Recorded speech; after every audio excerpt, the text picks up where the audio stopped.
Avec Viridis, on souhaite apporter aux industriels une solution pour évaluer l'impact de leurs produits, matières premières ou produits finis sur l'environnement marin et les aider, les accompagner dans leur démarche éco-responsable.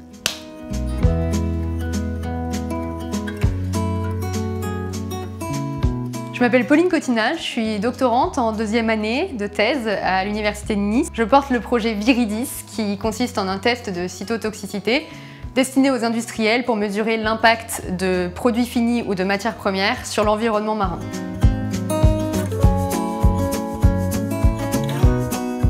Au cours de mes études et au cours de ma thèse, je travaille sur un modèle d'animal marin, l'anémone de mer, qui possède des propriétés hyper étonnantes, des propriétés de régénération, de résistance au stress. C'est un modèle qui est hyper inspirant. Et à partir de ce modèle, on a mis au point des technologies qui nous permettent de mesurer l'impact de produits cosmétiques, de produits industriels. Et c'est de là qu'est parti le projet de monter cette entreprise basée sur cette technologie pour répondre à ce besoin qu'ont les industriels d'avoir une démarche beaucoup plus éco-responsable et de limiter leur impact sur l'environnement marin.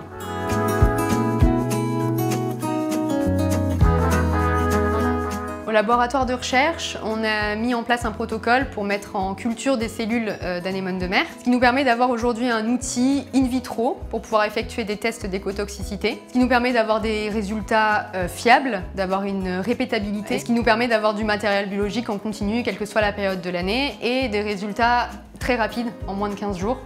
On a un résultat complet sur le produit. On peut tester le produit à différentes étapes de la formulation pour essayer de les aider à trouver la recette qui fonctionne le mieux et qui est le moins impactante.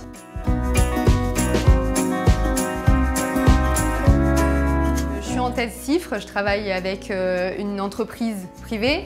Donc mettre ce pied aussi dans l'entreprise, le monde de l'entreprise et sortir un peu de cette recherche fondamentale, ça a été aussi un déclic, ça a participé à ça. Et ça a participé à me rendre compte qu'il y avait d'autres moyens de valoriser la recherche que juste les publications scientifiques et des moyens auxquels on n'est pas forcément confronté quand on est dans la recherche fondamentale, quand on est universitaire.